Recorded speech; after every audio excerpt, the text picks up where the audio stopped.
2019ஆம் ஆண்டு IPL வரும் சனிக்கிழமையான இன்று தொடங்குகிறது. முதல் போட்டியில் சென்னை சூப்பர் கிங்ஸ் மற்றும் ராயல் சேலஞ்சர்ஸ் பெங்களூரு அணிகள் மோதுகின்றன. சென்னை சேப்பாக்கம் மைதானத்தில் நடைபெற உள்ள இந்த போட்டிக்கான சென்னை சூப்பர் கிங்ஸ் அணியின் உத்தேச ஆடும் 11 குறித்து இங்கு பார்க்கலாம். முதலாவதாக ஷேன் வாட்சன். கடந்த தொடரில் சென்னை அணியின் மிக பெரும் நம்பிக்கையாக திகழ்ந்த சீனியர் வீரர் ஷேன் வாட்சன் இந்த தொடரிலும் தனது அதிரடி ஆட்டத்தை வெளிப்படுத்தினால் சென்னை அணிக்கு கூடுதல் பலமே. இரண்டாவதாக அம்பத்தி ராயுடு. ஷேன் வாட்சனுடன் சேர்ந்து அம்பத்தி ராயுடுவே சென்னை அணியின் மற்றொரு துவக்க வீரராக களமிறங்குவார் என தெரிகிறது. மூன்றாவதாக சுரேஷ் ரெய்னா.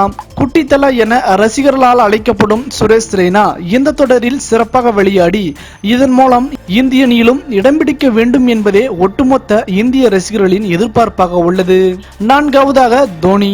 சமீப காலமாக தொடர்ந்து சிறப்பான ஆட்டத்தை வெளிப்படுத்தி வரும் சென்னை அணியின் கேப்டன் தல தோனி இன்றைய போட்டியில் மாஸ் காட்ட வேண்டும் என்பதே அனைவரின் விருப்பமாக உள்ளது.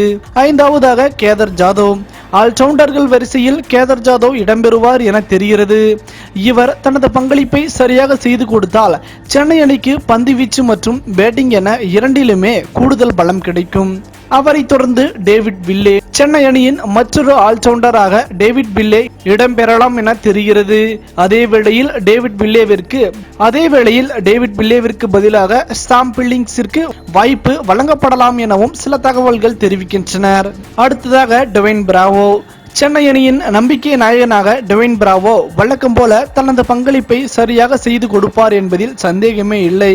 இவரை தொடர்ந்து ஜடேஜா. சீனியர் வீரரான ஜடேஜா இந்த தொடரில் சிறப்பாக செயல்பட்டு உலகக்கோப்பை கிரிக்கெட் தொடருக்கான இந்திய அணியில் தனக்கான இடத்தை உறுதி செய்து கொள்ள வேண்டிய கட்டாயத்தில் உள்ளார். அடுத்ததாக தீபக் சாகர். இளம் வேகப்பந்து வீச்சாளரான தீபக் சாகர் தனது பங்களிப்பை சரியாக செய்து கொடுக்கும் பட்சத்தில் அது சென்னை அணிக்கு கூடுதல் பலமே. அடுத்ததாக மிட்சல் சாட்னர். காயம் காரணமாக கடந்த தொடர் முழுவதும் விளையாடாத மிட்சல் சாட்னர் இன்றைய போட்டிக்கான சென்னை அணியில் இடம் பிடிக்க அதிக வாய்ப்புகள் உள்ளன. இறுதியாக ஷர்துல் தாகூர். சென்னை அணியின் மற்றொரு வேகப்பந்து வீச்சாளரான ஷர்துல் தாகூர் தனது பங்களிப்பை சரியாக செய்து கொடுத்தால் அது பெங்களூரு அணிக்கு கூடுதல் நெருக்கடியே. உத்தேசமாக கணிக்கப்பட்ட சென்னை அணி வீரர்களின் நிலைமையை பற்றி நீங்கள் என்ன நினைக்கிறீர்கள்? உங்களின் கருத்துக்களை அல்லது உங்களின் சென்னை அணியை நீங்களே தேர்ந்தெடுத்து அதை கமெண்ட் பாக்ஸில் மறவாமல் பதிவிடுங்கள். மேலும் இது போன்ற சுவாரஸ்யமான செய்திகளை உடனுக்குடன் தெரிந்து கொள்ள தமிழ் சேரை சேனலை சப்ஸ்கிரைப் பண்ணுங்க. மறக்காம பெல் ஐக்கானை கிளிக் பண்ணுங்க.